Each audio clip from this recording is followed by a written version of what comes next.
Before coming to Thailand, I watched all the YouTube videos, ChatGPT, asked my friends, Google, but nobody ever told me about these 10 things here. Number one, cash is king. Let's say if you want to come to Thailand and you are interested in going into a market or standing on the side of the road to hail a taxi, chances are you're going to need cash. And so around Bangkok, around Thailand, you're going to see these blue and white cards are hanging around the city. So that's Prompt Pay. And Prompt Pay is a payment service that was introduced in 2016. You can just walk up to the vendor that is selling the product that you want, and you can scan it with a QR code and press a few buttons, and it'll automatically transfer that money. You walk away with your product. How do you get Prompt Pay? You have to be a Thai citizen, sadly. So why am I telling you this?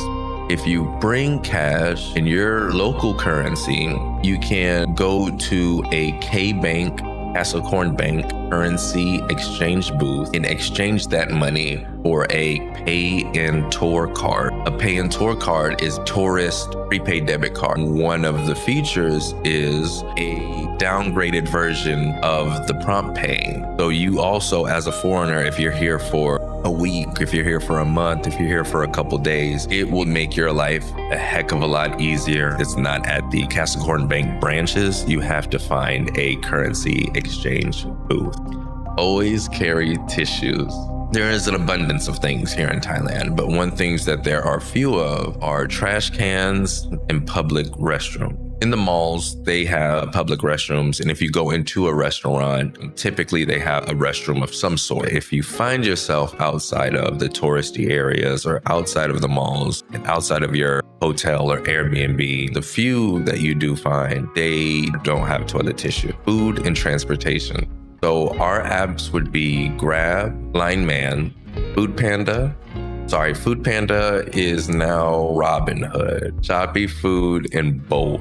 Grab, Line Man, they deliver groceries as well. Robinhood is a really good app. It's mainly for food delivery, and Shopee Food. One thing about Shopee Food is you have to read Thai because the menus are all in Thai and Shopee itself. So if you are familiar with Amazon, then you're familiar with Shopee. It's an e-commerce site where you can basically buy anything in the world and they'll ship it to you. And Bolt is just transportation. So as of now, Bolt is the only application that does not do food.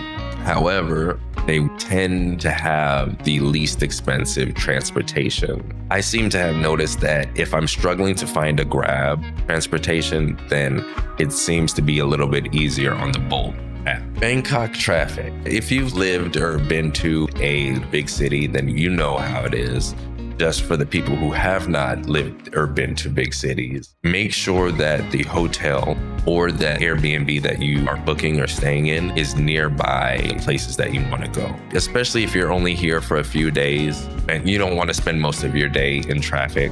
Point 6, BTS and MRT. Where I'm from, the United States, public transportation is kind of hit or miss. I've used it to go to work in downtown Dallas. And in the US, you don't know what you're gonna see on the public transportation. You don't know how clean it is. You don't know if you're gonna make it to your destination safely. You're gonna get saved, why you hit me? But here in Thailand, it is not like that at all. So in Thailand, you walk up to these machines with these train stops and choose your destination.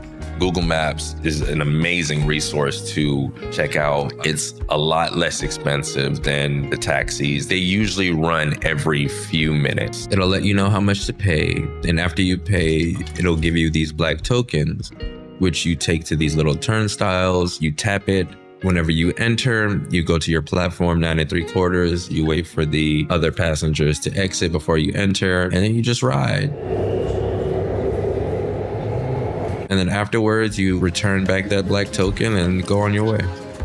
So let's say you want to buy something, you can either use the money you have on you, go to an ATM, pay a $7 ATM fee on top of any foreign transaction fees, or you can have the Wise card. Wise card will allow me to take $100, transfer your money into the Wise account. Majority of the time it's instant. The thing I love about Wise is that it's transparent. So of course they have to make money, but they're transparent about it. So they say, we can transfer your money, but this is how much it'll cost you. These companies are better than us. Come back and check with us next time. That's basically what they're saying. Wise will save you a lot of money. $7 each swipe adds up. I personally would rather do it with a Wise card. 7-Eleven is your lifeline here in Thailand. Every 500, 600 meters, you'll see a 7-Eleven. You'll probably see 2 7-Elevens. You can grab hot meals, you have SIM cards, you can even pay your bills.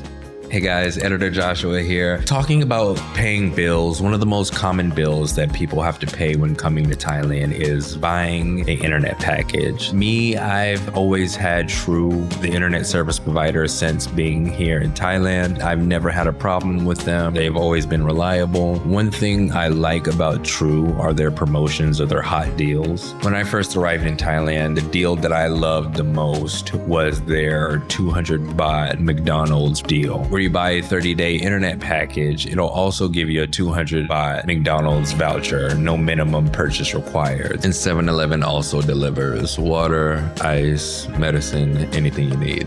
Thai baht is not monopoly money. I know it looks different colors from your home country's currency. It may feel a little bit different, smell a little bit different. And I know the numerical value of each banknote is different. You get 1,000, you get 50, 100, 500. Sometimes it is easy to forget that is your hard-earned money. Point 10, don't rent on Airbnb. Use a local Facebook group. There's Facebook groups for everything. There's Facebook pages for everything. On Facebook, they have these local groups where you can buy and sell land, houses, apartments, condos, whatever it may be, and you can get good rate compared to Airbnb. For example, I had a buddy who arrived 2 weeks ago and he used Airbnb when he arrived and he paid roughly around $800 to $900 US. I thought it was funny because I actually booked the same Airbnb, but the room right across from him when I first arrived in Thailand years ago. I went online to the Facebook groups and I showed him that place that you're booking on Airbnb paying $900 US for. You can get this same room for roughly around $400 a month. That's the power of using a Facebook local group. These are some of the things that nobody told me about Thailand. If I knew them beforehand, my trip would have been smoother. But I'm back. I'm back for a reason. But tell me, while you're traveling, what's something that you learned the hard way? Please let me know in the comments down below.